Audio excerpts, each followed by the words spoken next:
अगर तुम चलने के लिए तैयार हो तो मंजिल तुम्हारे सामने झुकने के लिए तैयार हो जाएगी। नमस्कार दोस्तों, स्वागत है आप लोगों का एनसीईआरटी पर आधारित जो हमारी सीरीज चल रही है, भारतीय इतिहास की सीरीज। उसमें भैया आधुनिक भारत का इतिहास हम पढ़ेंगे। इससे पहले आधुनिक भारत का एक लेक्चर हमारा कंप्लीट हो चुका है, उसको आप जाकर देखें।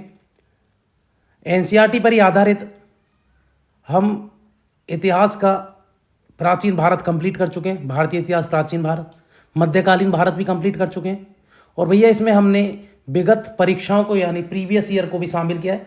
आप लोग जाकर देख सकते हैं, बिल्कुल जाकर देखें। बहुत हर एग्ज़ाम के लिए एससीएस से लेकर हरियाणा में जो भी एग्ज़ाम होंगे, और इसके अलावा यूपीएससी और किसी भी स्टेट में हर जगह, यूपी के किसी एग्ज़ाम में हर जगह जहाँ जहाँ इतिहास आएगा, TET, H TET, C TET, जहाँ जहाँ इतिहास आएगा उसके लिए बेहद इंपॉर्टेंट क्लास है जी हमारी। वीडियो को शेयर कर दो और ज़्यादा से ज़्यादा लोगों को हमारी वीडियो के साथ जोड़ दो। शुरुआत कर रहे हैं। आज जो हमारा टॉपिक रहने वाला है वो टॉपिक हो भैया ईस्ट इंडिया कंपनी और बंगाल के नवाब और क्षेत्रीय राज्य पंजाब और मैसूर को हम पढ़ेंगे। साथ ही साथ गवर्नर जनरल वायसराय से जो क्वेश्चन होंगे उनको भी हम कंप्लीट करने वाले हैं। तो शुरुआत कर रहे हैं पहले क्वेश्चन के साथ। पहला क्वेश्चन क्या रहने वाला है, आप वीडियो को शेयर कर दो। पहले क्वेश्चन की बात कर रहे हैं भैया। पहला क्वेश्चन है, मुगल सम्राट द्वारा नियुक्त बंगाल का अंतिम गवर्नर कौन था, बताइए। मुगल सम्राट ने, जो मुगल बादशाह थे, उन्होंने बंगाल के किस अंतिम गवर्नर को अपॉइंट किया था? सरफराज खां को, मुर्शीद कुली खां को, अलवर्दी खां को या सुजाउद्दीन मोहम्मद खां को? तो किसको अपॉइंट किया था मुगल सम्राट ने? तो भैया मुगल सम्राट ने जो बंगाल के संस्थापक हैं मुर्शीद कुली खां, इसको अपॉइंट किया था। भैया याद रखना, बंगाल जो राज्य है उसका, बंगाल का संस्थापक है ये कौन? बंगाल का संस्थापक है मुर्शीद कुली खां। याद रखना भैया, बंगाल का संस्थापक है मुर्शीद कुली खां। ये बंगाल का संस्थापक भी है, इसी को ही मुगल बादशाह ने अपॉइंट किया था, मुर्शीद कुली खां। इंपॉर्टेंट है। अगले क्वेश्चन की तरफ चल रहे हैं। अगला क्वेश्चन क्या कहता है जी? अगला क्वेश्चन है आप लोगों के सामने, निम्न में से किस युद्ध के द्वारा भारत में ब्रिटिश, अरे इधर देखो, मुर्शीद कुली खां की फोटो भी दिख रही है आपको। निम्न में से किस युद्ध के द्वारा भारत में ब्रिटिश प्रभुत्व की स्थापना की शुरुआत हुई, बताइए। किस युद्ध के बाद ब्रिटिश प्रभुत्व, ब्रिटिश का प्रभाव भारत में शुरू हो गया? बक्सर का युद्ध, प्लासी का युद्ध, मैसूर का तीसरा युद्ध या 1857 का स्वतंत्रता संग्राम? बताएं जल्दी से। तो भैया वो प्लासी का युद्ध कब हुआ था? याद रखना, 1757 में प्लासी का युद्ध हुआ, जिसमें एक तरफ कौन थी? ब्रिटिश ईस्ट इंडिया कंपनी थी और दूसरी तरफ थे बंगाल के नवाब सिराजुद्दौला। बंगाल के नवाब सिराजुद्दौला और कंपनी के बीच ये युद्ध हुआ, जिसमें भैया ब्रिटिश ईस्ट इंडिया कंपनी की विजय हुई और इन्होंने हत्या कर दी। किसकी? सिराजुद्दौला की हत्या हुई थी इसमें। भैया इस युद्ध में सिराजुद्दौला के साथ गद्दारी की थी उसी के ही सेनापति और उसके मंत्रियों ने। इसलिए कहते हैं ये युद्ध नहीं, एक धोखा था जो सिराजुद्दौला के साथ किया था। किसने?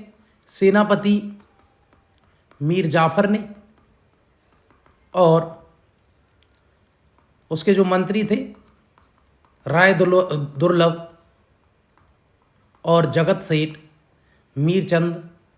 भैया इन लोगों ने भी गद्दारी की थी। मीरचंद किसके साथ? सिराजुद्दौला के साथ। तो प्लासी के युद्ध में सिराजुद्दौला की हार हुई थी जी। अगले क्वेश्चन की तरफ चल रहे हैं। अगला क्वेश्चन क्या कहता है? और इसी युद्ध के कहते हैं अंग्रेजों को, भैया एनसीईआरटी में एक लाइन लिखी होती है कि इस युद्ध ने अंग्रेजों को भारत में पैर रखने के लिए जमीन दे दी, प्लासी के युद्ध ने। और बक्सर के युद्ध ने 1764 में अंग्रेजों को भारत का वास्तविक स्वामी ही बना दिया। अगला क्वेश्चन, निम्न में से किसे स्वर्ग से उत्पन्न सेना नायक कहा जाता है, बताओ। किसको स्वर्ग से उत्पन्न सेना नायक माना जाता है? तो कौन थे स्वर्ग से उत्पन्न सेना नायक? Albuquerque, Robert Clive, Francis Dupleix या लॉर्ड कॉर्नवालिस? बताएं जल्दी से। तो याद रखना भैया, रॉबर्ट क्लाइव के बारे में ऐसा कहा जाता है कि रॉबर्ट क्लाइव जो है ये स्वर्ग से उत्पन्न हुए, ऐसा इनके बारे में बोला जाता है। चलो अगले क्वेश्चन की तरफ चलें। अगला क्वेश्चन क्या कहता है? चलो जी अगले क्वेश्चन के बारे में, चलो रॉबर्ट क्लाइव के बारे में थोड़ी बात कर लें, मार्कर हमने चेंज किया बात करने के लिए, तो बताएं। अच्छा इसको पहले समझो, जो रॉबर्ट क्लाइव है ना, ये बंगाल का पहला गवर्नर जनरल था, है ना, याद रखना, बंगाल का प्रथम गवर्नर जनरल, बंगाल का प्रथम गवर्नर ये था, और बंगाल में इसने ये चलाया था। अच्छा रॉबर्ट क्लाइव जो है वो बंगाल का प्रथम गवर्नर था, गवर्नर जनरल प्रथम गवर्नर, है ना, गवर्नर जनरल तो हेस्टिंग था ना, तो गवर्नर था। चलो अगले क्वेश्चन तरफ चल रहे हैं। अगला क्वेश्चन क्या है, और भैया एक और, चलो क्लाइव से एक और बात मैं आपको बताऊं, इसने बंगाल की लूट, बंगाल में द्वैत शासन शुरू किया था, बंगाल की लूट इसने की, यानी बंगाल में द्वैत शासन लगा दिया इसने। द्वैत शासन क्या था, एक तो खुद टैक्स कलेक्ट कर रहे हैं कंपनी के थ्रू, और दूसरा किस पे करवा रहा है, सिराजुद्दौला के मंत्री राय दुर्लभ, यानी 2 बार टैक्स कलेक्ट कर रहे हैं, बहुत बुरी तरह से लूट मचा रहा है किसमें, बंगाल में। इसी को बंगाल की लूट या द्वैत शासन के नाम से जाना जाता है। अगला क्वेश्चन है आप लोगों के पास, बक्सर के युद्ध के समय बंगाल का नवाब कौन था, बताओ। जो बक्सर का युद्ध हुआ था उस समय बंगाल का नवाब कौन था, बताइए प्यारे बच्चों, क्या आंसर है। तो बक्सर के युद्ध के समय जो बंगाल का नवाब था भैया, उसका नाम था मीर, बक्सर के युद्ध मीर कासिम थे ना, इन्होंने तो भैया 1764 में हुआ था ये युद्ध, जिसमें एक तरफ ब्रिटिश ईस्ट इंडिया कंपनी थी बक्सर के युद्ध में। ये बक्सर का युद्ध, बक्सर कहाँ है, बंगाल में है बक्सर का युद्ध। एक तरफ तो ब्रिटिश ईस्ट इंडिया कंपनी थी, जिसका नेतृत्व कर कौन रहा था, वो हेक्टर मुनरो कर रहा था, एक ब्रिटिश सेना का सेनापति हेक्टर मुनरो ये था। और दूसरी तरफ थी भारत की 3 महाशक्तियाँ थी, 3 महाशक्तियाँ, ठीक है, जिसमें एक ये था जो आपकी फोटो देख रहे हैं, मीर कासिम, ये बंगाल का नवाब था मीर कासिम। एक मुगल बादशाह लड़ने आए थे, उनका नाम था भैया शाह आलम द्वितीय, भी थे इसमें शाह आलम द्वितीय। और तीसरा जो था भैया अवध का नवाब भी लड़ा था ये युद्ध, अवध का नवाब, उसका नाम था शुजाउद्दौला। तो भैया शुजाउद्दौला ने भी युद्ध लड़ा था, शुजाउद्दौला। लेकिन हुआ क्या, युद्ध हार गए, कौन, भारत की 3 महाशक्तियां हार गई, अंग्रेज ये युद्ध जीते। अंग्रेज भैया पलासी, बक्सर का युद्ध भी जीते, प्लासी का तो जीते, लेकिन साथ साथ भैया जो अंग्रेज थे ये बक्सर का भी युद्ध जीते थे प्यारे बच्चों। चलो अगले क्वेश्चन की तरफ हम चलते हैं, ठीक है। तो कौन जीते, ब्रिटिश ईस्ट इंडिया कंपनी इसमें विजयी रही, हेक्टर मुनरो के नेतृत्व में। भारतीय महाशक्तियां, तीनों महाशक्तियां हारी, कैसे हार गई भैया, सीधी सीधी बात है, आप कारण तो बहुत सारे खोज लो कि नेतृत्व का अभाव था, ये था वो था, लेकिन सबसे जो कारण आप, बेहतर कारण आप देख सकते हैं, वो था हथियारों की कमी या हथियारों के भेदभाव था। अंग्रेजों के पास जो था भैया, उनके पास मॉडर्न वेपन, भारतीयों के पास ट्रेडिशनल परंपरागत, अंग्रेजों के पास आधुनिक हथियार। अंग्रेज गोला बारूद बंदूकों से लड़ रहे हैं, भारतीय लोग तलवार भालों से लड़ रहे हैं, तो कैसे जीत पाते। चलो अगले क्वेश्चन की तरफ चल रहे हैं भैया, यहाँ पर आपके लिए मिलान करने के लिए दिया हुआ है, तो मिलाएं आप लोग। चिलैया का युद्ध किस किस के बीच हुआ, खुर्जा का युद्ध, वांडीवॉस का युद्ध और बक्सर का युद्ध, इसमें से सही सुमेलित पूछा है। देखो भैया, वांडीवॉस का युद्ध फ्रांसीसी और ईस्ट इंडिया कंपनी के बीच हुआ था, ये बिल्कुल सही बात है इसमें, ठीक है, और सही युगम ही पूछा है इसमें, गलत तो पूछा ही नहीं, तो सही पूछा है, तो आंसर तो ये आ गया तीसरा। लेकिन आपको ये पता हो कि भैया जो ये युद्ध हुआ चिलैया का युद्ध, पहले तो ये देख लो चिलैया का युद्ध हुआ कब था, ये 1849 में हुआ था। किस किस के बीच हुआ था भैया, अंग्रेज थे, लेकिन अंग्रेजों ने, डलहौजी था बिल्कुल ठीक अंग्रेज, लेकिन ये युद्ध इन्होंने मराठों के खिलाफ थोड़ी ना लड़ा भैया, इसमें तो सिखों के खिलाफ लड़ा था, तो सिख थे यहाँ, तो है ना, तो इसलिए गलत हो जाता, सिख थे इसलिए गलत है। हाँ, दूसरा खुर्जा का युद्ध, और जो खुर्जा का युद्ध आप देख रहे हैं ये 1765 में लड़ा गया था ना, 1765 में खुर्जा का युद्ध। और खुर्जा के युद्ध में निजाम के खिलाफ ईस्ट इंडिया कंपनी नहीं थी, खुर्जा का युद्ध निजाम ने लड़ा था, किससे, मैसूर थे, मैसूर नहीं, मराठे थे, मराठों से तो ये लड़ाई ना, मराठों से लड़ा था निजाम ने, मैसूर नहीं था, मैसूर तो बाद में पावर इन्होंने लड़ाई लड़नी शुरू करी है आपस में। तो भैया मराठों और निजाम के बीच खुर्जा का युद्ध हुआ था, ईस्ट इंडिया कंपनी नहीं थी, तो इसलिए ये डलहौजी ने सिक्कों से, ये भी गलत है। अब बक्सर का युद्ध जो था रॉबर्ट क्लाइव था, अब तो रॉबर्ट क्लाइव भी नहीं था, और दूसरा बक्सर के युद्ध में मीर जाफर भी नहीं था, समझो। इसमें जो था मीर कासिम था, अभी आपने देखा ऊपर लिखा हुआ है, और दूसरा जो था वो था ये क्या बोलते हैं इसको, हेक्टर मुनरो था। तो ये था, ठीक है भैया। चलो अगले क्वेश्चन तरफ चल रहे हैं। अगला क्वेश्चन, सिराजुद्दौला ने 1765 में अंग्रेजों को हराकर किस शहर पर अधिकार प्राप्त कर लिया? तो 1756 में सिराजुद्दौला ने अंग्रेजों को हराया था पहले, और बाद में फिर 1770 में अंग्रेजों ने इसको हरा दिया। बॉम्बे, मद्रास, कलकत्ता, क्या जीता था सिराजुद्दौला ने? पूरी तरह अपने कब्जे में ही कर लिया था। तो इंपॉर्टेंट क्वेश्चन है, बताएं आंसर क्या होगा इसका? तो भैया कलकत्ता, बंगाल का ही नवाब था, तो कलकत्ता ही आंसर होगा ना। कलकत्ता शहर की फोटो भी आप तो दिख रही है उस समय का, कलकत्ता। अगला क्वेश्चन तरफ चल रहे हैं। अगला क्वेश्चन क्या कहते हैं? इंपॉर्टेंट क्वेश्चन में वीडियो को शेयर करो, ऐसे मजा नहीं आता, शेयर करो जल्दी से। बात करेंगे अगले क्वेश्चन की तरफ। अगला क्वेश्चन क्या कहते हैं? वीडियो को शेयर करेंगे भाई, आप ज़्यादा से ज़्यादा लोगों को आप वीडियो के साथ जोड़ने का प्रयत्न करेंगे। अगला क्वेश्चन है, ब्लैक होल घटना, ब्लैक होल त्रासदी बोलते भैया इसको। ब्लैक होल की जो घटना हुई थी एक अंग्रेज से प्राप्त होता है, ठीक है। विवरण एक अंग्रेज से, वह कौन था बताओ? किसने ब्लैक होल त्रासदी के बारे में बड़ा अच्छे से लिखा? भैया क्या था कि 100, अब जो ब्लैक होल क्या था, पहले तो उसको समझो कि ब्लैक होल की जो घटना क्या थी। अच्छा पहले समझो ये घटना हुई कब थी ब्लैक होल की? ये हुई थी भैया 20 जून 1756 की ये बात है। अब 146 अंग्रेजों को पकड़ के सिराजुद्दौला ने 146 अंग्रेज एक काल कोठरी में बंद कर दिए थे बंगाल में। अंग्रेज एक काल कोठरी में बंद कर दिए। किसने? सिराजुद्दौला ने, गुस्से में, क्योंकि अंग्रेजों से नाराज था। और इन 146 अंग्रेजों में से मात्र भैया 23 अंग्रेज ही जीवित बचे थे। और वो काल कोठरी क्या थी? अब 1.5-2 दिन बाद जब भी भैया इसने खोला उसको सिराजुद्दौला में, या कह लो अगली सुबह ही खोला, एक रात जब उसमें इनको बंद रखा, एक दिन या एक रात, पूरी एक रात, तो 23 अंग्रेज ही जीवित बचे थे। और उन्हीं जीवित अंग्रेजों में भैया एक का नाम था विलियम हॉलवेल, और विलियम हॉलवेल ने ही इस घटना का वर्णन किया है। और ये फोटो देखो विलियम हॉलवेल की, ये इन 23 लोगों में ही था जो उस काल कोठरी में बचे थे अंग्रेज। उसमें जो था भैया, एक तो उसमें उजाला नहीं था, ऑक्सीजन की कमी थी उसमें, और तीसरा घुटना घुटना तक पानी भरा हुआ था, दम घुटने से बहुत सारे अंग्रेज मर गए, सिर्फ 23 ही जीवित बचे थे। और यही 20 जून 1756 को जो घटना हुई थी उसको ब्लैक होल त्रासदी कहते हैं। इसने किताब भी लिखी इसके ऊपर, विलियम हॉलवेल ने, ब्लैक होल के नाम से, ठीक है। तो ये अगला भैया, मुर्शीद कुली खान ने ढाका से अपनी राजधानी कहाँ स्थानांतरित की? बताओ। मुर्शीद कुली खान जो थे ये ढाका से अपनी राजधानी कहाँ ले आए थे? अच्छा ढाका कहाँ है भैया? ढाका इस समय कहाँ है? बांग्लादेश की राजधानी है ना ढाका। तो कहाँ ले आए मुर्शीद कुली खान अपनी राजधानी?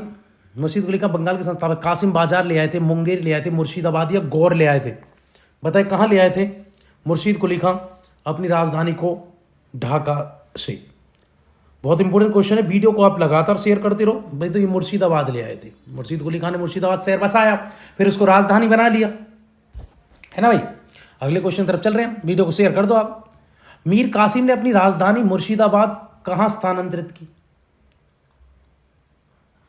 कहां से, मतलब कहां से लेके आए? ढाका से मुर्शिदाबाद, सेम क्वेश्चन तो पूछ रहे हैं।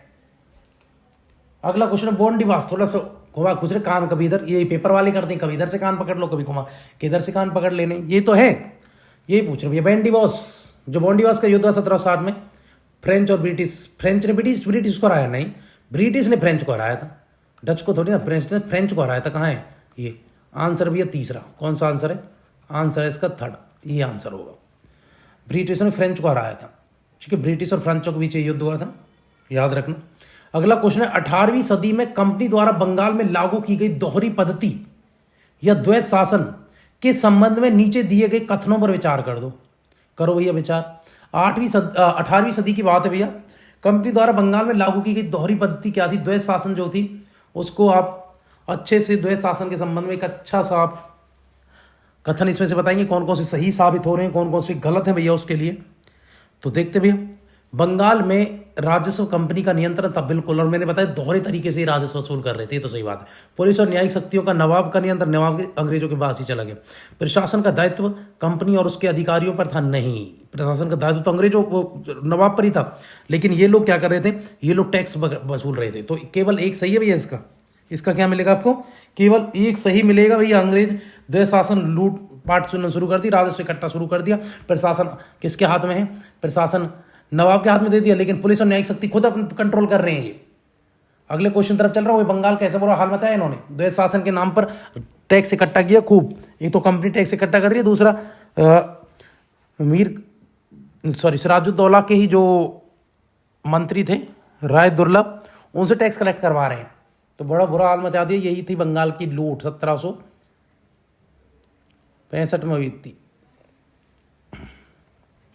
वर्ष 1765 बंगाल बिहार उड़ीसा की दीवानी प्रदान की गई अंग्रेजों को। सर्वप्रथम किस पर्वतीय जनजाति के संपर्क में आए, बताओ भैया। जब अंग्रेजों को बिहार बंगाल उड़ीसा की दीवानी प्रदान की गई, उसके किए जाने के बाद अंग्रेज सबसे पहले किन जनजाति के संपर्क में आए, किस जनजाति को अंग्रेजों ने परेशान करना शुरू कर दिया या जिसके कांटेक्ट में आए। अब अंग्रेज भैया क्या करेंगे, अंग्रेज उनकी जमीन कब्जाना चाहेंगे, उनको परेशान करना चाहेंगे, उनके कल्चर के साथ छेड़छाड़ करना चाहेंगे। ये तो कर रहे थे अंग्रेज। तो बताएं क्या आंसर है भैया। तो याद रखना, जो मेघालय में गारो खासी जयंती है, उसमें खासी जयंतियाँ जो थी मेघालय की, उसके संपर्क में आए थे, उसके साथ इन्होंने ये जमीन अमीन पर कब्जा करने के लिए बिल्कुल प्लान बना रहे थे। अगला क्वेश्चन है भैया, सूची 1 को सूची 2 के साथ सुमेलित कर दीजिए और सही कूट से सही उत्तर का चयन कर दीजिए भैया। अब बताओ, प्रथम कर्नाटक युद्ध किस संधि के बाद, दूसरा किसका, तीसरा इसका, प्रथम मैसूर युद्ध किस संधि के साथ ये भैया ये हुआ था, समाप्त हुआ था। चलो भैया मैच करते हैं।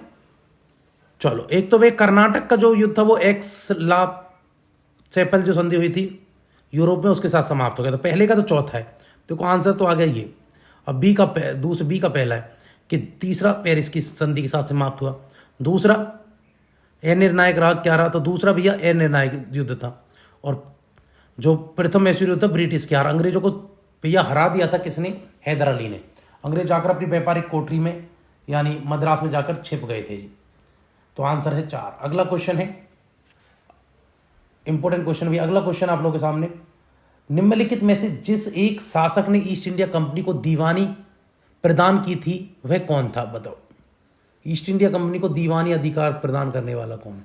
फर्रुख शेर था, शाह आलम प्रथम था, शाह आलम द्वितीय था या शुजाउद्दौला था, बताइए किसने अंग्रेजों को दीवानी अधिकार प्रदान कर दिया था। तो याद रखना भैया, शाह आलम द्वितीय के समय से अंग्रेज पूरी तरह इस पर कंट्रोल करे। शाह आलम द्वितीय की फोटो भी आपको दिख रही है भैया। निम्न में से किसने भारत में, अच्छा शाह आलम द्वितीय का असली नाम क्या था, याद रखना भैया, इसका असली नाम था अली गौहर। अगला क्वेश्चन है, निम्न में से किसने अंग्रेजों को सर्वाधिक विरोध किया, तो बताइए अंग्रेजों का सर्वाधिक विरोध किसने किया था, बताएं। अंग्रेजों का सर्वाधिक विरोध किसने, मराठों ने, मुगलों ने, राजपूतों ने, सिखों ने। बहुत इंपॉर्टेंट क्वेश्चन है, बताइए अंग्रेजों का सबसे ज्यादा विरोध किसने किया है। अंग्रेजों का सबसे ज्यादा विरोध किया था मराठों ने। और यही कहा जाता मुगलों की जगह मराठे लेंगे। देखो दिख रहे मराठे, यहाँ शिवाजी दिख रहे हैं, उनके जो दिख रहे हैं। अष्टप्रधान भी खड़े हुए इधर, अष्टप्रधान शिवाजी के दरबार में रहते थे जी। चलो अगले क्वेश्चन की तरफ चल रहे हैं भैया। याद रखना कि कहा जा रहा था मुगलों की जगह भारत में मराठे लेंगे, लेकिन पानीपत के तीसरे युद्ध के बाद मराठे कमजोर हो गए। अहमद शाह अब्दाली ने मराठों को हरा दिया। उसके बाद भैया मुगलों की जगह नहीं ले पाए मराठे और अंग्रेज भारत पे कब्जा कर गए थे। चलो अगले क्वेश्चन की तरफ चल रहे हैं। अगला क्वेश्चन क्या कहता है भैया, इंपॉर्टेंट क्वेश्चन चल रहे हैं, वीडियो को शेयर कर दो और ज़्यादा से ज़्यादा लोगों को जोड़ दो भैया।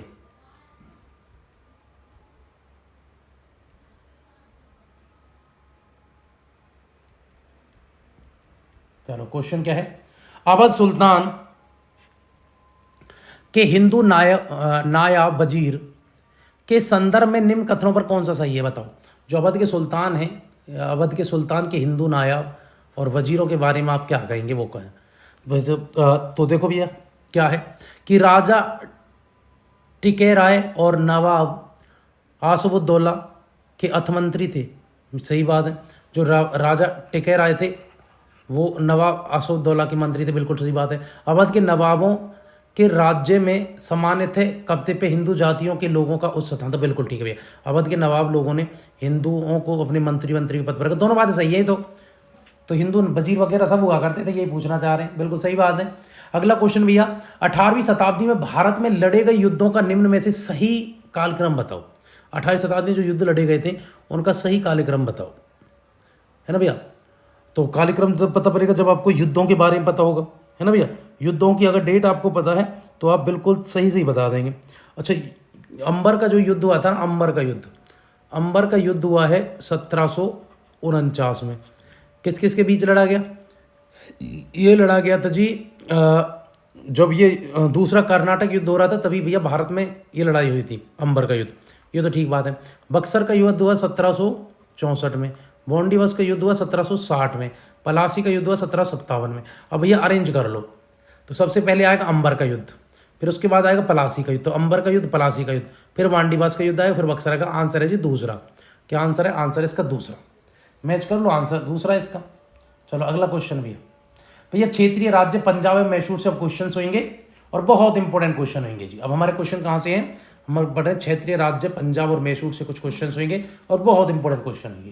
क्वेश्चन है जी पहला, महाराजा रणजीत सिंह। पहला क्वेश्चन क्या होगा? महाराजा रणजीत सिंह के राज्य की राजधानी थी क्या थी? बताओ, महाराजा रणजीत सिंह की राजधानी क्या थी? अमृतसर थी, पटियाला थी, लाहौर थी या कपूरथला थी? तो महाराजा रणजीत सिंह की जो राजधानी थी भैया वो लाहौर थी, याद रखना। और महाराजा रणजीत सिंह को क्या कहते हैं? इनको शेर ए पंजाब के नाम से जाना जाता है। ठीक भैया, याद रखना, क्योंकि इन्होंने 1799 लाहौर पे कब्जा कर लिया था, उसी से इन्होंने इसको ये रखा। उसके बाद इन्होंने भैया 1802 में अमृतसर को भंगी मिसल से छीन लिया था। ये खुद किस मिसल के थे महाराजा रणजीत सिंह? भैया ये मिसल के थे सुकर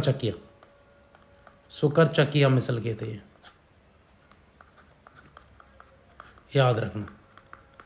महाराजा रणजीत सिंह किस मिसल के थे? ये थे भैया इसी के। भैया इनकी जो राजधानी थी वो क्या थी? ये।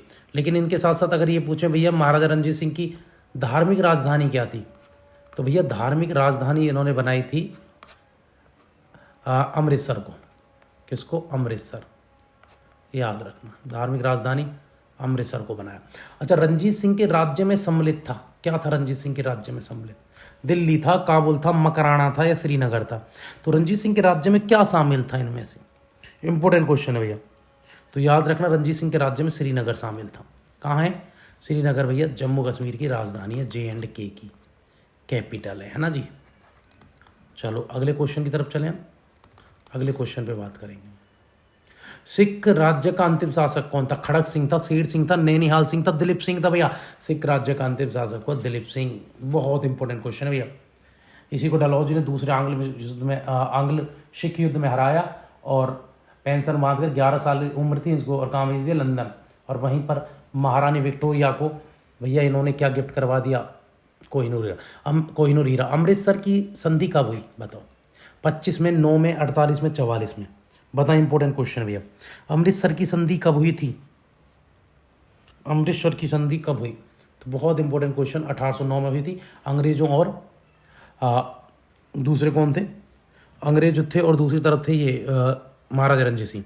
और अंग्रेजों की तरफ से भी किसने की थी भैया? वो मेटकॉप थे। क्या नाम थे? Charles Metcalfe. और दूसरे कौन थे? अगर सिखों की तरफ से थे भैया महाराजा रणजीत सिंह।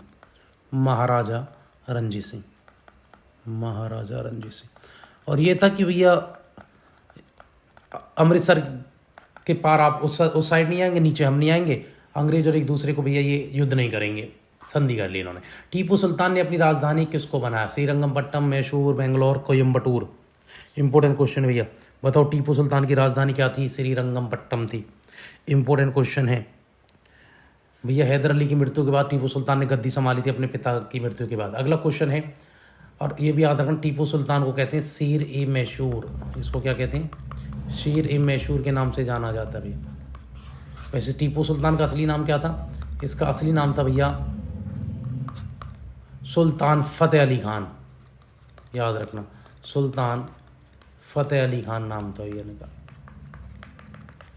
चलो अगला क्वेश्चन है, अंग्रेजों ने श्रीरंगपट्टनम की संधि किसके साथ की? हैदर अली के साथ, डुप्ले के साथ, टीपू सुल्तान के साथ या नंदराज के साथ? इंपॉर्टेंट क्वेश्चन भैया, वीडियो को शेयर करो। तो भैया किसके साथ की थी?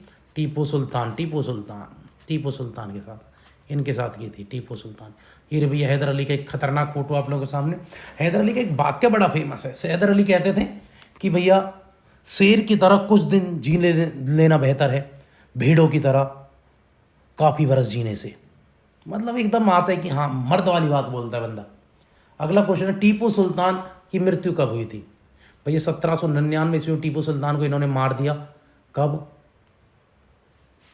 आंग्ल युद्ध में। कौन सा आंग्ल युद्ध था? पहले में मारा, दूसरे में मारा, तीसरे में मारा। कब मारा? तो भैया चौथे में मारा था। किस में मारा था? चौथे में, याद रखना, चतुर्थ में। चतुर्थ आंग्ल मैसूर युद्ध में इन्होंने भैया टीपू सुल्तान की हत्या कर दी थी अंग्रेजों ने। जब अपनी राजधानी की रक्षा करते हुए 1799 में टीपू सुल्तान भैया एक खतरनाक व्यक्ति, गौरवशाली परंपरा से परिपूर्ण एक योद्धा, खतरनाक राजनीतिक टीपू सुल्तान की डेथ हुई। अंग्रेजों की पंजाब विजय के संदर्भ में बताओ, अंग्रेजों ने जब पंजाब को जीता तो इनमें से कौन कौन कथन सही हैं और भैया कौन कौन गलत हैं?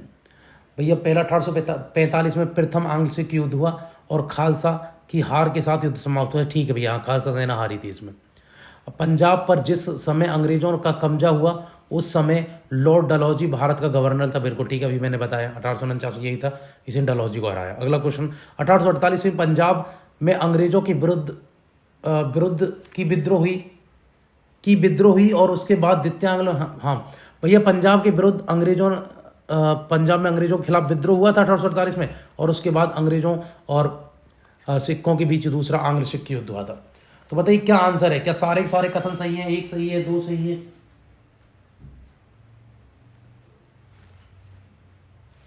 तो बताओ मेरे क्या आंसर है भैया?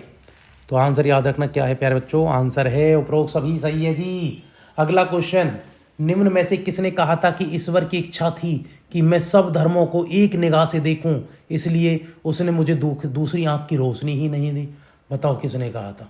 कौन थे वो जिन्होंने कहा कि ईश्वर चाहते थे कि मैं सिर्फ सभी धर्मों को एक आंख से देखूं, एक नज़र से देखूं, इसलिए ईश्वर ने मुझे दूसरी आंख दी ही नहीं? ये किसका संदर्भ है भैया? महाराजा रणजीत सिंह की एक ही आंख थी ना, इसलिए। अगला क्वेश्चन, निम्न में से कौन सुमेलित नहीं है? प्रथम आंग्ल मैसूर युद्ध, दूसरा आंग्ल मैसूर युद्ध इतने टाइम हुआ, तीसरा इस समय हुआ, चौथा ये हुआ। तो बताओ इनमें से कौन सा सुमेलित नहीं पूछा है भैया? नहीं। और हाँ पे ज़्यादा देखा करो क्या पूछना चाह रहा है वो। देखो भैया, पहला आंग्ल मैसूर युद्ध ये हुआ, बिल्कुल सही है भैया। हैदर अली थे इस समय, और दूसरी तरफ कौन थे? दूसरी तरफ थे अंग्रेज, और अंग्रेजों को हरा दिया था हैदर अली ने, ब्रिटिश ईस्ट इंडिया कंपनी थी। और भैया इधर दूसरा आंग्ल मैसूर युद्ध 1784 में हुआ था भैया। इसी समय किसकी हुई थी? हैदर अली की डेथ हुई थी। क्वेश्चन पूछेंगे, हैदर अली की मृत्यु किस आंग्ल मैसूर युद्ध में हुई? दूसरे में हैदर अली की मृत्यु हुई थी भैया इसमें, ये भी सही है। और 1782 में नेतृत्व संभाला था किसने? 82 में डेथ हुई थी, 82 में हैदर अली की जगह टीपू सुल्तान ने, उसके बेटे ने नेतृत्व संभाल लिया था भैया। तीसरा आंग्ल मैसूर 1790-92 में, बिल्कुल ठीक है। इन्होंने सिराजुद्दौला को हरा दिया, मीर कासिम को हरा दिया था। मीर कासिम, टीपू सुल्तान मैसूर का, टीपू सुल्तान को इन्होंने हरा दिया और उस पर बहुत सारे जुर्माने लगा दिए और उसके बेटों को भी बंदी बना लिया, दोनों बेटों को। चतुर्थ आंग्ल मैसूर 1798 में हुआ, क्या ये सही बात है? चौथा आंग्ल मैसूर 1798 में हुआ भैया? 98 में नहीं हुआ था, 99 में हुआ था, जहाँ टीपू सुल्तान की डेथ हुई थी। यही गलत है, बाकी सही है भैया। कॉर्नवालिस ने टीपू सुल्तान के विरुद्ध जो त्रिदलीय गुट बनाया था उसमें शामिल थे। तो बताइए कौन कौन शामिल थे जो कॉर्नवालिस ने, अंग्रेजों ने टीपू सुल्तान को हराने के लिए जो गुट बनाया था? उसमें अंग्रेज निजाम और मराठा थे, अंग्रेज निजाम और अवध था, अंग्रेज निजाम और कर्नाटक थे, अंग्रेज मराठा और कर्नाटक थे। बताइए उस गुट में कौन कौन शामिल था भैया? उसमें अंग्रेजों ने निजाम और मराठों को अपनी तरफ कर लिया था। पहले वे टीपू सुल्तान के साथ थे, बाद में भैया अंग्रेजों ने उनको अपनी तरफ मिला लिया। अब मिलाया तो निजाम को था, अंग्रेजों को अलग थलग कर दिया, लेकिन फिर भी कहते हुए उन्हीं के गुट में थे जब युद्ध लड़ने नहीं आए। मद्रास का गवर्नर जनरल कौन था जिसने टीपू सुल्तान के साथ मंगलौर की संधि की? तो बताओ कौन था वो जिसने मंगलौर की संधि की थी? दूसरे आंग्ल मैसूर युद्ध की बात है भैया, बताओ। लॉर्ड मैकार्टी ने, लॉर्ड स्टीफंस, लॉर्ड हैरिस या लॉर्ड हैमिल्टन? बताएं जल्दी से क्या आंसर है। मंगलौर की संधि किसने की थी? तो भैया वो लॉर्ड मैकार्टी ने की थी, लॉर्ड मैकार्टी। याद रखना भैया, इंपॉर्टेंट क्वेश्चन है ये। संधि 1784 में हुई थी, दूसरे आंग्ल मैसूर युद्ध के समय, जिसमें टीपू सुल्तान को हरा दिया। दूसरे आंग्ल मैसूर युद्ध के समय, ठीक है भैया, संधि हुई थी तब। अब महाराजा रणजीत सिंह दूसरे आंग्ल में, देखो मेटकॉफ का मैकार्टने का चिन्ह फोटो आपके सामने। अगला क्वेश्चन है भैया, महाराजा रणजीत सिंह ने किस स्थान पर अदालत आला की स्थापना की? अदालत आला कहाँ? अमृतसर में शुरू की, लाहौर में शुरू की, फिरोजपुर में शुरू की, या मुल्तान में शुरू की थी महाराजा रणजीत सिंह ने अदालत आला? बहुत इंपॉर्टेंट क्वेश्चन है भैया, बताओ जल्दी से। तो भैया इनका लाहौर में चलता था, इन्हीं की राजधानी में अदालत आला। इंपॉर्टेंट क्वेश्चन है भैया, बहुत इंपॉर्टेंट क्वेश्चन है। इसमें विभिन्न गुटों के सिक्के शामिल होते थे इसमें, और पूरा एक न्यायालय की तरह चलता था पूरा, ठीक है, याद रखना। और महाराजा रणजीत सिंह तो वो भैया जिन्होंने 12 मिसलों को इकट्ठा करके एक सिख साम्राज्य की स्थापना कर दी थी 12 साल की उम्र में, और एक आंख की रोशनी नहीं थी, बताओ। अगला क्वेश्चन, निम्न में से किसने 1755 ईस्वी में डिंडीगुल मैसूर में एक आधुनिक शस्त्रागार बनाया था? तो 1755 में डिंडीगुल में किसने बताया? ये हैदर अली ने बनाया था। ये हैदर अली की फोटो देख रहे हैं आप। हैदर अली कौन था? टीपू सुल्तान का पिता, उसी ने ही भैया डिंडीगुल में क्या बनाया था? एक, डिंडीगुल कहाँ है? कर्नाटक में भैया, वहीं उसने क्या बनाया? एक आधुनिक शस्त्रागार बनाया था, ठीक है। डिंडीगुल मैसूर, मैसूर कर्नाटक का ही पुराना नाम। चलें आगे बात करें। अगला क्वेश्चन क्या भैया? अगले क्वेश्चन तरफ चल रहे भैया, वीडियो को शेयर कर दो, आधे घंटे से ज्यादा की वीडियो होगी, जल्दी शेयर करो आप। अगला क्वेश्चन है, बेगम समरू ने एक अति प्रसिद्ध चर्च का निर्माण कराया था। अच्छा, बेगम समरू, पहले तो ये समझो भैया ये कहाँ की थी? ये मेरठ की एक सरदाना रियासत जो थी इसकी रानी थी, ठीक है भैया। इन्होंने किस धर्म को, इन्होंने भैया बाद में क्रिश्चियन धर्म को अपना लिया था, याद रखना, बेगम समरू ने। और पहले ये दिल्ली में भैया एक बड़ी फेमस डांसर थी, लेकिन बाद में फिर ये संपर्क में आई किसके? नवाब मुगल बादशाहों के, और फिर इसको एक रियासत मिली। तो भैया बताओ, बेगम समरू ने एक अति प्रसिद्ध चर्च का निर्माण करवाया, तो बताओ कहाँ करवाया था? बेगम समरू ने कहाँ एक बड़ अति प्रसिद्ध चर्च का निर्माण करवाया? जल्दी बताएं। तो याद रखना, सरदाना रियासत में, ये यूपी में, मेरठ के पास वहीं। अगला क्वेश्चन है, अंग्रेजों के विरुद्ध बनारस विद्रोह का नेतृत्व किसने किया था? बताओ, बनारस विद्रोह का नेतृत्व अंग्रेजों के खिलाफ किसने किया था? बहुत इंपॉर्टेंट क्वेश्चन है भैया। तो राजा चैत सिंह ने किया था भैया। किसने किया था? राजा चैत सिंह ने। 1781 में ये विद्रोह हुआ था, याद रखना। बनारस विद्रोह हुआ कब था? 1781 में हुआ ये विद्रोह। रणजीत सिंह ने सुप्रसिद्ध कोहिनूर, जो कोहिनूर हीरा है, वो कहाँ से प्राप्त किया? तो भैया याद रखना, वो शाह सूजा उसको दे के गया था। शाह सूजा कौन था? ये अहमद शाह अब्दाली का पोता था। अहमद शाह अब्दाली, याद करो, पानीपत के तीसरे युद्ध में जो लड़ने आया था, उसी का ही पोत्र था ये सत्ता, इसका भैया तख्ता पलट हो गया कहाँ? अफगानिस्तान में। बस अपनी गद्दी को दोबारा हासिल करने के लिए रणजीत सिंह से मिलने आया, सहायता लेने आया था महाराजा रणजीत सिंह से, और उनको कोहिनूर हीरा दे के चला गया था। अगला क्वेश्चन क्या है जी? अगला क्वेश्चन है, निम्न कथनों पर विचार करें भैया, निम्न कथनों पर विचार, निम्न कथनों पर विचार करिए भैया। अच्छा, राजा चैत सिंह की फोटो आपको दिख रही है। चलो अगले क्वेश्चन तरफ चल रहे हैं। अगला क्वेश्चन है भैया, निम्न कथनों पर विचार करें। पानीपत के तीसरे युद्ध में अहमद शाह अब्दाली ने इब्राहिम लोदी को पराजित किया, ठीक है जी, क्या ऐसा है? अब क्वेश्चन पूछ भी, इनमें से आपको सही बताना है कि इनमें से सही कौन सा है, आपको सही क्रम में बताना है क्या है। पानीपत के तीसरे अहमद शाह अब्दाली इब्राहिम लोदी तो था ही नहीं, इब्राहिम लोदी तो मर ही गया पानीपत के पहले युद्ध में ही। अहमद किसको? मराठों को पराजित किया। किसको? मराठों को। तो ये तो गलत हो गया। चलो, मराठों को पराजित किया था भैया, ना कि इनको। तीसरे आंग्ल युद्ध में टीपू सुल्तान की मृत्यु हुई नहीं भैया, चौथे में हुई थी, गलत है ये भी। पलासी के युद्ध में सिराजुद्दौला कब हुई थी? चौथे में मृत्यु हुई थी, चौथे में। तो ये तो गलत हो गए दो, तीसरे की तरफ चल रहे हैं हम। तीसरा क्या कहता है? पलासी के युद्ध में सिराजुद्दौला की पराजय के लिए मीर जाफर ने अंग्रेजों से मिलकर षड्यंत्र। अच्छा, बिल्कुल ये सही बात है। तो भैया एक ही सही बात है, केवल 3, बाकी सारी गलत बात है इसमें। अंग्रेजों में मीर जाफर था, वो अंग्रेजों के साथ मिल गया था, और भी बहुत सारे लोग मिल गए थे। बड़ा सेनापति था ये सिराजुद्दौला का, और भैया इसने अपने ही राजा का साथ नहीं दिया। अगला क्वेश्चन है, ब्रिटिश जनरल जिसने हैदर अली को पोर्टो नोवा के युद्ध में हराया तो वो कौन था? बताओ कौन था जनरल था जिसने पोर्टो नोवा के युद्ध में भैया हैदर अली को हरा दिया था? कौन था वो ब्रिटिश जनरल? तो भैया उसका नाम था सर आयर कोट ने हराया था, सर आयर कोट। और जो पोर्टो नोवा का युद्ध हुआ था भैया, ये हुआ था 1781 में, याद रखना। एग्जैक्ट डेट बता दो तो 1 जुलाई 1761 में, सॉरी 81 में ये युद्ध लड़ा गया था, जिसमें अंग्रेज जीते थे। और पोर्टो नोवा के युद्ध में सिराजुद्दौला को, सॉरी क्या नाम था, हैदर अली लिखा हुआ, हैदर अली को इसी जनरल ने हराया था, सर आयर कूट ने भैया, याद रखना। बहुत इंपॉर्टेंट बात मैंने आपको बताई है। अगले क्वेश्चन तरफ चल रहे हैं। अगला क्वेश्चन क्या है? ये देखो फोटो भी है सर आयर कूट की, ये था सर आयर कूट, ऐसा खतरनाक सा। अगला भैया आप देखो कुछ क्वेश्चन गवर्नर जनरल से इंपॉर्टेंट क्वेश्चन हैं। अगला क्वेश्चन आप लोगों के लिए भैया, भारत का प्रथम भारतीय गवर्नर जनरल, बहुत सिंपल क्वेश्चन, कौन है? सी राजगोपालाचार्य। फोटो भी देख लो।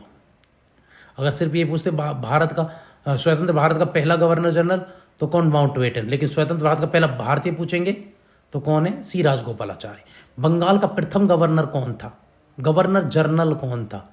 तो बताओ, क्लाइव था, हेस्टिंग्स था, लॉर्ड जॉन शोर था, या लॉर्ड कॉर्नवालिस था? तो बताओ बंगाल का प्रथम गवर्नर जनरल कौन था? बहुत इंपॉर्टेंट क्वेश्चन है भैया, जल्दी बताएं क्या आंसर है। वीडियो को शेयर करें और ज़्यादा से ज़्यादा लोगों को जोड़े भैया। आधे घंटे से भी ज़्यादा वीडियो हो चुकी है, 40 मिनट के आसपास की। जल्दी बताएं क्या आंसर है इसका। तो बताओ बंगाल का पहला गवर्नर जनरल, भैया बंगाल का पहला गवर्नर क्लाइव था, गवर्नर जनरल था हेस्टिंग्स। भारत का पहला governor general William Bentinck. Bharat का पहला वॉयसराय कैनिंग। स्वतंत्र भारत का पहला गवर्नर जनरल माउंटबेटन। और स्वतंत्र भारत का पहला गवर्नर जनरल है भैया। किसी दिन ये टॉपिक हम पूरा ट्रिक से करा देंगे आपको। अगला क्वेश्चन, इसी पे टॉपिक पे हम किसी दिन क्लास लेके आएंगे आपके लिए। लेकिन आपको करना क्या है, वो तब आएगा भैया जब आप इस वीडियो को ज़्यादा से ज़्यादा शेयर पहुंचाएंगे और कम से कम 100 लाइक इस वीडियो पे आ जाएंगे। सबसे अधिक समय तक भारत का वॉयसराय कौन रहा? बताओ सबसे अधिक समय तक भारत का वॉयसराय कौन रहा था? कर्जन रहा, डफरिन रहा, हार्डिंग रहा, या मेयो रहा? तो बताओ सबसे ज़्यादा समय तक भारत का वॉयसराय कौन रहा था? तो भैया वो कर्जन रहा था, याद रखना। 1899 से लेकर 1905 तक। और इसने बंगाल विभाजन भी किया। सबसे बदनाम वॉयसराय भी है भैया ये, सबसे बदनाम वॉयसराय भी है। इसने बंगाल विभाजन किया था कब? भैया 1905 में बंगाल विभाजन कर दिया कर्जन ने। कर्जन का पता नहीं देश पे क्या कर्ज, बंगाल विभाजन कर दिया इसने। कब? 1905 में बंगाल विभाजन किया। ये रहा भैया लॉर्ड कर्जन, देख लो, खतरनाक सा। महारानी विक्टोरिया को भारत की साम्राज्ञी घोषित किया गया कब? 1858 में, 1857 की बात। ये भैया महारानी विक्टोरिया, याद रखना इंपॉर्टेंट है। महारानी विक्टोरिया को भारत की साम्राज्ञी घोषित कर दिया कि 1857 क्रांति के साथ के बाद बहुत सारे परिवर्तन हुए थे, उसी में महारानी विक्टोरिया को साम्राज्ञी घोषित कर दिया गया था भारत की। और कई सारे परिवर्तन और हुए थे भैया। भारतीय जो गवर्नर जनरल था उसका नाम बदल के वॉयसराय कर दिया गया था। कंपनी में सेना का पुनर्गठन हुआ था, पील कमीशन आया था, सेना का अनुपात भी बढ़ा, अंग्रेजी सेना की संख्या बढ़ा दी गई थी। और यही था भैया, और क्या था। ठीक है भैया। और अंग्रेजों ने यही बात है कि भारतीय सामाजिक आर्थिक मामलों को हस्तक्षेप नहीं करेंगे अब अंग्रेज आगे से। तो शेयर नहीं हो तो शेयर कर दो, फिर शेयर नहीं हो। अगला क्वेश्चन क्या है? भारत का अंतिम वॉयसराय कौन था? बताइए भारत का अंतिम वॉयसराय कौन था? Important question. माउंटबेटन था, लिनलिथगो था, बेबिल था, क्लाइमेट एटली था? बताओ भारत का अंतिम वॉयसराय कौन था? तो भारत का अंतिम वॉयसराय था माउंटबेटन। आज़ादी के बाद फिर क्या हुआ? माउंटबेटन ही गवर्नर जनरल बन गया। अगले क्वेश्चन, ये माउंटबेटन की फोटो है, अच्छा दिख रहा है। चलो अगले क्वेश्चन तरफ चल रहे। अगले क्वेश्चन की बात करेंगे भैया। वीडियो को शेयर करो जल्दी से। अगला क्वेश्चन क्या कहता है? अगला क्वेश्चन है भैया आप लोगों के सामने। वीडियो को शेयर करो और ज़्यादा से ज़्यादा लोगों को जोड़ दो भैया। बहुत इंपॉर्टेंट क्लासेस चल रही हैं, बहुत इंपॉर्टेंट। चलो भैया अगला क्वेश्चन क्या है?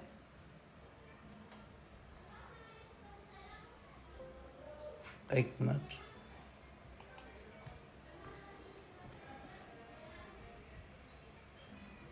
चलो भैया क्वेश्चन क्या है? अगला कोई क्वेश्चन की हम बात करेंगे। अगला क्वेश्चन है आप लोगों के सामने, 1858 ईस्वी में महारानी विक्टोरिया की घोषणा पत्र इलाहाबाद में किसने पढ़कर सुनाया? बताओ, महारानी विक्टोरिया का जो घोषणा पत्र था वो इलाहाबाद में किसने पढ़कर सुनाया? लॉर्ड विलियम बेंटिक ने पढ़ाया, लॉर्ड कैनिंग ने पढ़ के सुनाया था, लॉर्ड वर्नहम ने सुनाया था, या सर हरकोर्ट बटलर ने सुनाया था? बताइए, 1858 महारानी विक्टोरिया का घोषणा पत्र किसने पढ़कर सुनाया था? बहुत इंपॉर्टेंट क्वेश्चन भैया, जल्दी बताएं। तो भैया लॉर्ड कैनिंग ने पढ़ के सुनाया था, वही था उस समय गवर्नर जनरल, इसी को वॉयसराय बना दिया गया फिर इसी घोषणा पत्र के तहत। अगला क्वेश्चन है, लॉर्ड कॉर्नवालिस की कब्र कहाँ है? देखो ये बैठा हुआ है कैनिंग, तो बताओ लॉर्ड कॉर्नवालिस की कब्र गाजीपुर में, बलिया में, वाराणसी में, गोरखपुर में? बहुत इंपॉर्टेंट क्वेश्चन है भैया, बताओ कहाँ पर है लॉर्ड कॉर्नवालिस की कब्र? वीडियो को शेयर कर दो भैया, ज़्यादा से ज़्यादा लोगों को जोड़ दो, बहुत इंपॉर्टेंट क्लासेज हैं ये, बेहद इंपॉर्टेंट क्लासेस। तो क्या आंसर है भैया, याद रखना गाजीपुर में है। कहाँ है लॉर्ड कॉर्नवालिस की कब्र? आपको कहाँ मिलेगी भैया? गाजीपुर में मिलेगी। और गाजीपुर कहाँ है? गाजीपुर यूपी में है जी, यूपी के गाजीपुर में कब्र है किसकी? Lord Cornwallis.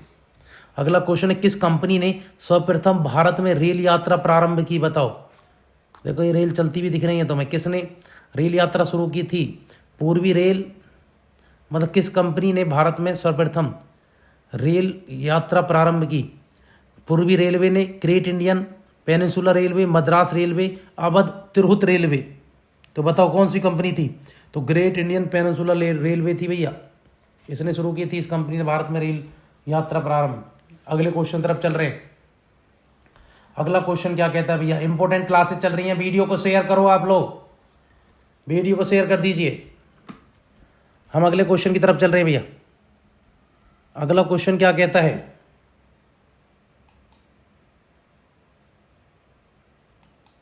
अगला क्वेश्चन क्या कह रहे हैं भैया? अगला क्वेश्चन है आप लोग के सामने, अगले क्वेश्चन की तरफ चल रहा है। अगला क्वेश्चन है जी, जब नेपोलियन की शक्ति के सामने यूरोप में साम्राज्य धराशायी हो रहे थे, तब किस गवर्नर जनरल ने भारत में ब्रिटिश पताका फहराई थी? बताइए, जो यूरोप में ये गवर्नर जनरल, ये सब अंग्रेज, पूरा यूरोप नेपोलियन के सामने धराशायी था, तब भारत में कौन सा ब्रिटिश जनरल था और किसने ये जीत का परचम फैलाया था? डलहौजी ने, कॉर्नवालिस ने, वेलेजली ने, लॉर्ड हेस्टिंग्स ने? बताइए, बहुत इंपॉर्टेंट क्वेश्चन भैया, बताइए जल्दी से आंसर बताएं, जल्दी आंसर करें भैया। तो उस समय वेलेजली था। कौन था भारत? लॉर्ड वेलेजली, सहायक संधि लेके आया था ना। वेलेजली कहाँ है? वेलेजली, ये वेलेजली आंसर है भैया, लॉर्ड वेलेजली। 1792 में सहायक संधि आई थी इसकी, सहायक संधि की शुरुआत की। चलो हम आगे बात करें। अगला क्वेश्चन है, किस वॉयसराय की हत्या अंडमान निकोबार द्वीप समूह में जब वे भ्रमण पर गए थे तो कर दी गई? बताओ किसको अंडमान निकोबार में मार दिया गया? देखो ये वेलेजली दिख रहा है आपको, सहायक संधि की इसी की उपस्थिति। सहायक संधि क्या थी बताएंगे। अगला क्वेश्चन है कि भैया किस वॉयसराय की हत्या अंडमान निकोबार द्वीप समूह में जब वे भ्रमण करने गए थे तब उसके एक दंडित अपराधी द्वारा कर दी गई? बताओ, अपराधी नहीं मार दिया उसको, बताओ किसने? लॉर्ड कर्जन ये हत्या की थी, लॉर्ड रिपन की थी, लॉर्ड मेयो की थी, लॉर्ड मिंटो की थी? बताइए किसकी हत्या की थी अंडमान निकोबार में? लॉर्ड मेयो को मार दिया गया। ये है लॉर्ड मेयो भैया, लॉर्ड मेयो को मेयो मेयो हो गया ना, मेयो क्या हो गया? मोय मोय। आंग्ल नेपाल युद्ध किसके शासनकाल में हुआ? बताओ, आंग्ल नेपाल युद्ध किसके शासनकाल में हुआ था? बताओ। कॉर्नवालिस के समय आंग्ल नेपाल युद्ध लड़े गए, हेस्टिंग्स के समय, वेलेजली के समय, या वॉरेन हेस्टिंग्स के समय? बताइए जल्दी से बताइए, किसके समय आंग्ल नेपाल युद्ध लड़े गए थे? भैया इंपॉर्टेंट युद्ध है। तो भैया उस समय वॉरेन हेस्टिंग्स था ना, वॉरेन हेस्टिंग्स या लॉर्ड हेस्टिंग्स। ठीक है भैया, तो याद रखना कब हुआ था आंग्ल मैसूर जो युद्ध हुए थे भैया? 1814 से 16 में हुआ था, 1814 से 16। और 16 में संधि हुई थी ना, कई बार क्वेश्चन होता है बेटा। बताओ भैया सुगोली की संधि कब हुई थी? जो सुगोली की संधि थी, सुगोली की संधि ये हुई थी 1816 में, याद रखना। और आपको दिख रहे हेस्टिंग्स की फोटो। अगला क्वेश्चन है, किस गवर्नर जनरल ने भारत में दास प्रथा समाप्त कर दी? तो बताइए दास प्रथा को किसने समाप्त कर दिया? दास प्रथा समाप्त करने का श्रेय किस गवर्नर जनरल को जाता है मेरे प्यारे बच्चों? जल्दी आंसर बताएं। तो भैया एलन बरो। याद रखना दासों के साथ होता था व्यवहार बुरा, इसलिए किसने खत्म किया? बरो ने। एलन बरो। कब किया था जी बताओ, बहुत इंपॉर्टेंट क्वेश्चन है भैया। 1843 में ये एक्ट ले आया था ना, दास प्रथा निषेध एक्ट आया था, दास प्रथा निषेध एक्ट, निषेध एक्ट, याद रखना, इंपॉर्टेंट क्वेश्चन। देखो क्या खतरनाक बाल हैं एलन ब्रो के। चलो अगले क्वेश्चन तरफ चल रहे हैं। तीसरे आंग्ल मराठा युद्ध किससे संबंधित है बताओ। तीसरा आंग्ल मराठा युद्ध सर जॉन सोर से, लॉर्ड वेलेजी से, लॉर्ड हेस्टिंग्स या ये। तो किसकी फोटो थी ये, अभी आपने फोटो देखी, फोटो देख के ही बता दो आंसर। हेस्टिंग्स की दिखाई थी ना थोड़ी देर पहले, तो वारेन हेस्टिंग्स था तीसरे आंग्ल मराठा युद्ध में। याद रखना भैया, इंपॉर्टेंट है, वीडियो को शेयर कर दो। अच्छा तो तीसरा आंग्ल मराठा युद्ध था, ये कब हुआ था, ये 1817-18 में हुआ था ना, 1817-18, 3 मराठे युद्ध हुए थे, एक 3 से 5, एक 18 से 17-18 में हुआ था। ठीक है भैया। तो अगला क्वेश्चन, निम्न में से अवध का ब्रिटिश रेजिडेंट कौन था जब अवध ब्रिटिश साम्राज्य में मिलाया गया। तो बताओ अवध का ब्रिटिश रेजिडेंट, अवध में कौन बैठा होता था, उसको एज ए रेजिडेंट के तौर पर इन्होंने छोड़ दिया था। भैया आप जानते एक सहायक संधि हुई थी, नहीं जानते तो मेरी बात सुन लो भैया। बेलजली एक सहायक संधि लेके आया था 1792 के आसपास, जिसमें क्या था कि अगर क्या था भैया, जो राजा, जो भारतीय राजा, वो उसने देख लिया कि भारतीय राजा आपस में लड़ते रहते हैं, इसलिए उसने भारतीय राजाओं के पास जा जाकर कहा कि भैया तुम्हें सुरक्षा की जरूरत है और तुम्हें हमारे साथ एक संधि करनी पड़ेगी, तुम्हारी सुरक्षा हम करेंगे। और जो इसको अपनाता था भैया, उसको अपनी सेना खत्म करनी पड़ती थी उस राजा को, भारतीय राजा को, और साथ साथ एक ब्रिटिश रेजिमेंट अपने दरबार में रखना पड़ता था। तो अवध में उस समय कौन था रेजिमेंट बताओ, अवध ने सबसे लास्ट में अपनाया था। तो बताओ कौन, जेम्स ऑटरम था, WH सिलीमैन था, बिशप हेवर था, या जनरल लॉ थे। नहीं, अवध ने तो अपना लिया था सब, हैदराबाद ने सबसे लास्ट में तो ग्वालियर ने अपनाया था ना सहायक संधि को। तो बताओ कौन था ब्रिटिश रेजिमेंट, क्या नाम रेजिमेंट जो अवध में था जब अवध को सहायक संधि के तहत ब्रिटिश कंपनी में मिलाया गया। बताओ जल्दी से आंसर क्या होगा इसका, बहुत इंपॉर्टेंट आंसर भैया। उसका नाम था जेम्स आउटरम। फोटो भी देख लो भैया आप जेम्स आउटरम की। अगले क्वेश्चन तरफ चल रहे हैं। अगला क्वेश्चन क्या है, अगले क्वेश्चन पे बात करेंगे भैया। इंपॉर्टेंट क्लासेस चल रही है भैया, क्लासेस क्या है, क्लासेस बेहद इंपॉर्टेंट है भैया। ये क्वेश्चन है, भारत में स्थानीय स्वशासन का जनक कौन है बताओ। वार्लो है, रिपन है, कर्जन है, लिटन है। तो भैया लॉर्ड रिपन को कहते हैं ना भारतीय स्थानीय स्वशासन का जनक। तो कौन है जी स्थानीय स्वशासन का जनक है लॉर्ड रिपन।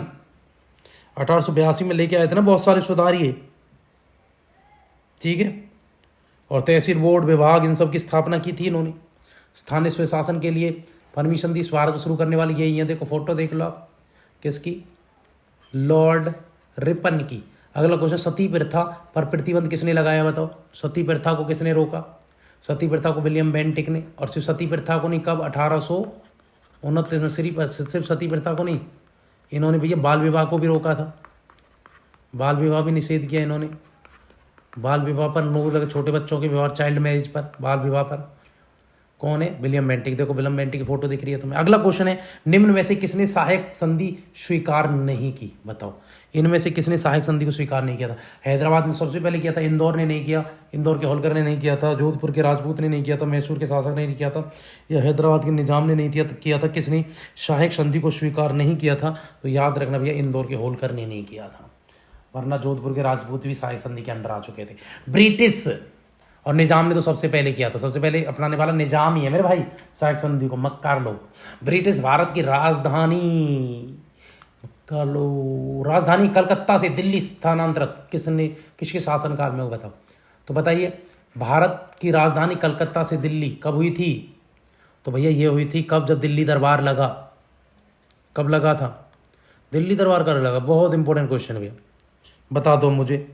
भारत की राजधानी दिल्ली कब बनी और दिल्ली दरबार कब लगा। तो 1911 में लगा था ना, 12 में राजधानी शिफ्ट हो गई थी, 11 में घोषणा हो गई थी। तो कौन था, लॉर्ड हार्डिंग था ना उस समय दिल्ली दरबार के समय। कौन था भैया, लॉर्ड हार्डिंग था। और कौन सा हार्डिंग था, लॉर्ड हार्डिंग द्वितीय था ना, दूसरा। ठीक है भैया, तो आंसर क्या होगा इसका बताओ जल्दी से। तो आंसर होगा लॉर्ड हार्डिंग द्वितीय। फोटो भी देख लो हार्डिंग की। अगला क्वेश्चन है, प्राचीन स्मारक संरक्षण अधिनियम किस गवर्नर जनरल के कार्यकाल में पारित हुआ था। प्राचीन संरक्षण अधिनियम किस गवर्नर जनरल के समय, लॉर्ड मिंटो के समय, लॉर्ड लिनलिथो के समय, लॉर्ड कर्जन के समय, लॉर्ड कैनिंग के समय। तो बताओ जल्दी से, जो प्राचीन स्मारक संरक्षण अधिनियम जो पारित हुआ था वो किस गवर्नर जनरल के समय हुआ था? Minto, Lithgow, Curzon, Canning. Important question है भैया, बताएं क्या आंसर होगा इसका? तो भैया कर्जन के समय। कर्जन खुद पुरानी चीज़ों में बहुत रुचि लेता था, तो इसलिए इसको भैया कर्जन जो फोटो देख रहे हैं, कर्जन की फोटो, इसको पुरातात्विक वायसराय के नाम से तो भी जानते थे इसी को। पुरातात्विक वायसराय यही था, क्योंकि इसने एक विभाग ही बना दिया था, भारतीय पुरातत्व विभाग 1905 में, कलकत्ता जिसका हेडक्वार्टर होता था, कि भैया सभ्यता खोज के दो, इसने ये बोल दिया। पुरातात्विक विभाग ही बना दिया इसने, पुरातत्व विभाग की स्थापना कर दी। अगला क्वेश्चन 18 में बसीन की संधि पर हस्ताक्षर किसने किए? तो बताओ, बसीन की संधि पर हस्ताक्षर किसने किए थे? आंसर बताएं। तो बसीन की संधि पर जो हस्ताक्षर हुए थे वो अंग्रेजों और बाजीराव द्वितीय के मध्य हुए थे जी, याद रखना, अंग्रेजों और बाजीराव द्वितीय के मध्य। ये देखो हस्ताक्षर हो भी रहे हैं बसीन की संधि को लेकर। बंगाल के द्वारा बसीन की संधि की बात कर लो थोड़ी, है ना। पहले तो ये बताओ बसीन की संधि हुई कब थी? छोड़ो बस, ये बताओ कब हुई है संधि? ये 1802 में हुई थी भैया बसीन की संधि, याद रखना, अंग्रेजों और बाजीराव द्वितीय के बीच, ठीक है। और रेजिडेंट रखने के लिए कह दिया गया ब्रिटिश सरकार का, और 26 लाख रुपए अंग्रेजों को देना भी स्वीकार हुआ था संधि में ना। अगला क्वेश्चन तब चल रहे हैं। अगला क्वेश्चन है जी, अगला क्वेश्चन आपसे, बंगाल के द्वैत शासन किसके द्वारा लागू की गई? बताओ, बंगाल में जो द्वैत शासन लागू हुआ था वो किसने किया था? हेस्टिंग्स ने, बेंटिक ने, क्लाइव ने या कर्जन ने? पढ़ चुके हैं इसको, तो बताइए जल्दी से। तो किसने लागू किया था? इंपॉर्टेंट क्वेश्चन है, वीडियो को शेयर कर दो भैया और ज़्यादा से ज़्यादा लोगों को जोड़ दो। तो 12 किसने किया था? रॉबर्ट क्लाइव ने लूट मचाई थी ना, वही तो बात कर रहे हैं। रॉबर्ट क्लाइव ने भी 1765 में ही बंगाल में लूट मचा दी। बंगाल बिहार की उड़ीसा की जैसी दीवानी मिली, तो इसने बिल्कुल एकदम वहाँ बंगाल की लूट द्वैत शासन लागू कर दिया। अगला क्वेश्चन है, बेलोर का विद्रोह हुआ था गवर्नर जनरल के समय हुआ था? Wellesley, Minto, Cornwallis, Barlow. तो बेलोर का बार्लो, देखिए सिंपल है, बेलोर का विद्रोह बार्लो के समय हुआ। बेलोर का किसके? बार्लो के समय। इंपोर्टेंट है भैया, वीडियो को शेयर कर दो। और सैनिकों का ये धार्मिक विद्रोह था, बेलोर जो क्या था, ये सैनिकों का पहला धार्मिक विद्रोह है, सैनिकों का प्रथम धार्मिक विद्रोह। ये रहा भैया बार्लो, ठीक है। चलें आगे। अब यही था, सैनिकों के लिए कह दिया था भैया। बार्लो ने क्या, इसने कहा ये खुद गंजा है, दाढ़ी मूछ नहीं है। इसने बोल दिया भैया कि जो सैनिक है ना पगड़ी पहनेंगे, ना दाढ़ी मूछे सब कटवाएंगे, ना तिलक करेंगे, कोई भी धार्मिक चिन्ह नहीं रखेंगे, इसने बोल दिया बार्लो ने। इसलिए सैनिकों ने विद्रोह कर दिया था भैया, याद रखना, नालायक कहीं का ये।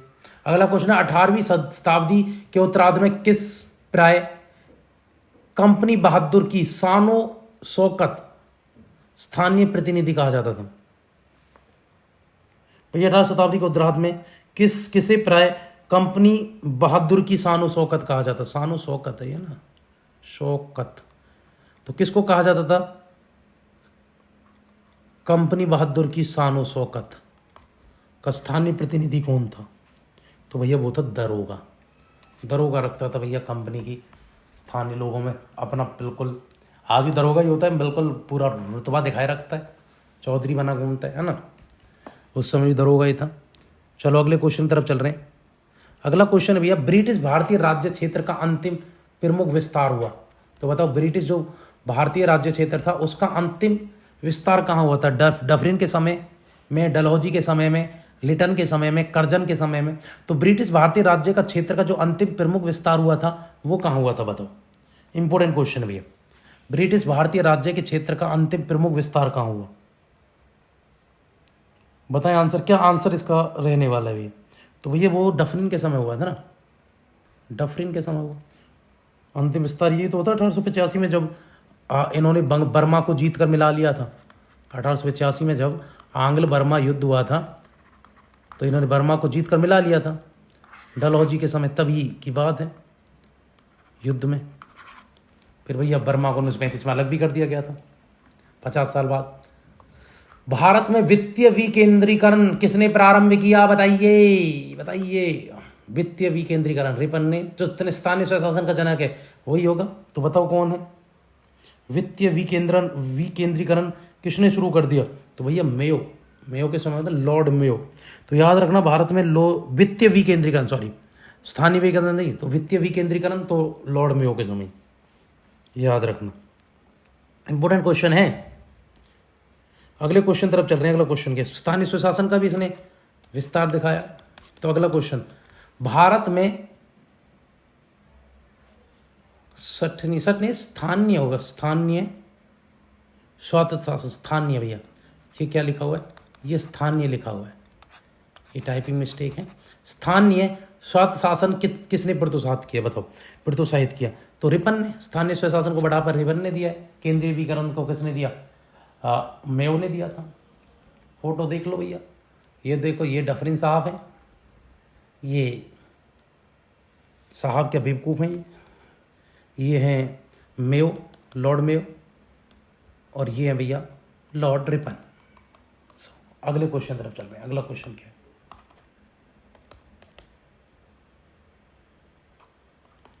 चले अगले क्वेश्चन की तरफ। चलो अगला क्वेश्चन क्या भैया, अगला क्वेश्चन आप लोगों के सामने, निम्न में से कौन सही सुमेलित नहीं है, तो बताइए इनमें से कौन सा एक सही सुमेलित नहीं होगा, बाकी सही सुमेलित होंगे।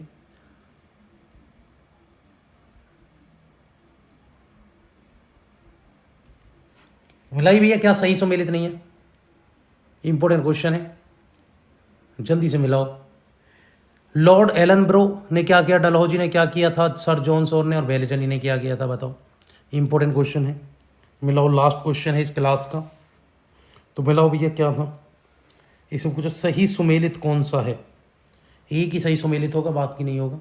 देखो इसमें जो सही सुमेलित है, देखो लॉर्ड एलनब्रो अवध का विलय, जो अवध का विलय किया था वो एलनब्रो ने किया था, क्योंकि एलनब्रो ने तो भैया अवध के समय 1843 में ये था, सिंध वगैरह मिलाया था एलनब्रो में। तो पहला तो गलत है।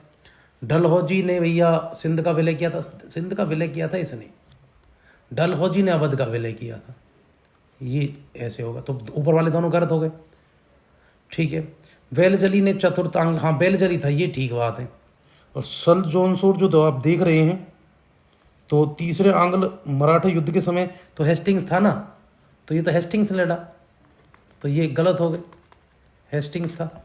तो ये आंसर क्या, तीसरा, यही सही है, बाकी गलत है। बाकी मैच नहीं हो रहे हैं, उल्टे सीधे मैच कर दिए, तो ये बिल्कुल देख लो आप। और वेलजली, आपको वीडियो अच्छी लगती है, वीडियो को शेयर करेंगे, सब्सक्राइब करेंगे, ज़्यादा से ज़्यादा लोगों को जोड़ेंगे भैया आप लोग। इससे भैया और भी लेक्चर्स हमारे हिस्ट्री से रिलेटेड एनसीईआरटी पर आधारित पढ़े हुए हैं। प्राचीन भारत कंप्लीट हो चुका है, आधुनिक भारत कंप्लीट मध्यकालीन भारत कंप्लीट हो चुका है, और आधुनिक भारत के भी 2 लेक्चर आप लोगों के सामने आ चुके हैं। इसके अलावा हरियाणा जीके की हमारी क्लासेस लगातार चल रही हैं, वो आप जाकर देख सकते हैं। इसके अलावा भैया हरियाणा प्रीवियस ईयर कंटेंट हमारे चैनल पर पड़ा हुआ है, हिंदी का कंटेंट पड़ा हुआ है, करंट अफेयर्स की वीडियो हमारे चैनल पर पड़ी हुई है। इसके अलावा भैया एसएससी जीडी दिल्ली पुलिस जिसके एग्जाम उन सबके प्रीवियस हमारे चैनल पड़े, वीडियो को जाकर देखें, सब्सक्राइब करें, शेयर करें। जय हिंद, जय भारत।